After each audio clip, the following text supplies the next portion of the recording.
Hey everyone, welcome back to the channel, and if you're new here, I'm Christopher Wynn. Today I want to talk about getting married early. Now, according to the US Census Bureau, today the average age at first marriage is about 30 for men and 28 for women. So to put this into context, getting married at the age of 22 was the average back in the 1960s. So by modern day standards, I was pretty early. And it was great, but there were a lot of ups and downs that I experienced that pushed me to grow up very fast.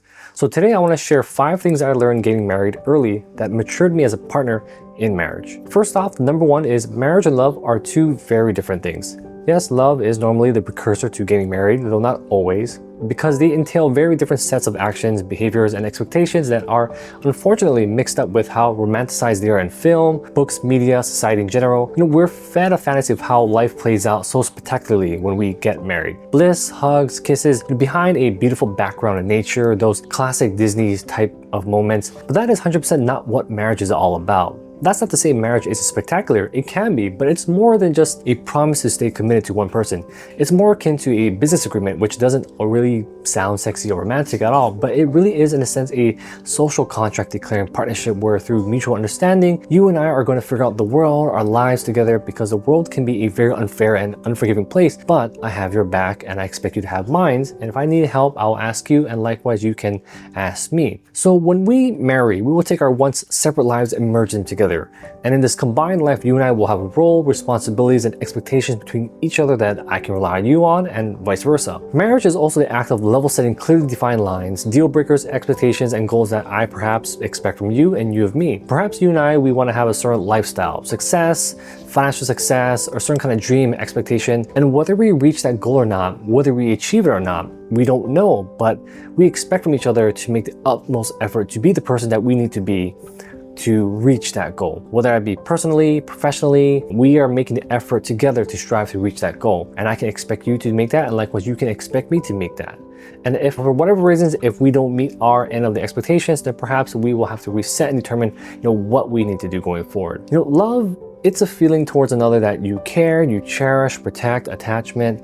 And here's the thing, you can, and chances are you will feel love towards multiple people in your lives that you come across for a variety of reasons, which is not bad. We're all human, and to feel attraction and affection, whether in a physical and or mental way, it's very instinctual, very natural, which is why marriage is very different, because it is the unwritten contract between 2 people defining a partnership, just like a business that is very fluid and evolves, because life itself is very fluid and evolves as we do ourselves. The second thing you learn is number 2, you are responsible for another person's life. It's a mistake to think that you're just simply living together, whereas before you were living separately. You now get to see each other every day when you wake up in the morning, and they're the last thing you see before you go to sleep. When you marry, you are taking on the responsibility of your partner's life and well-being, both in the intangible and tangible things: money, emotional well-being, career, the physical. And it isn't simply going out of your way to care for your partner. It's being aware that your choices in life, no matter what, are no longer just your own. That when you act, consequences aren't just going to affect you, but for your partner also. So you begin to shift your way of thinking and begin to start assessing risk in a manner that is considerate of both you and them.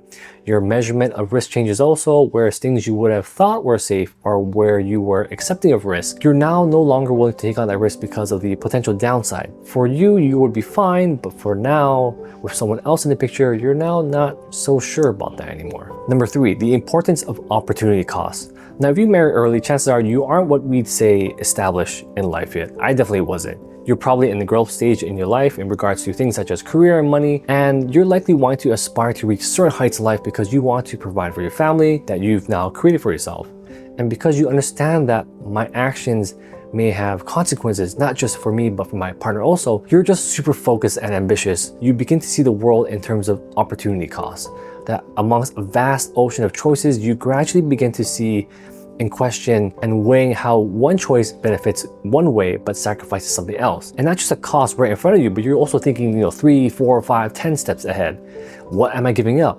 Is it worth it? Number 4, to be an effective partner, you learn to throw away childish behaviors. Once you get past that honeymoon phase with all the hugs and kisses and flirting and sex, absolutely at some point, the challenges of a committed relationship and living a shared life will come hitting you hard like a truck. And at that point, you can either make it harder for yourself or just take life by the reins and solve problems together, find the solutions together.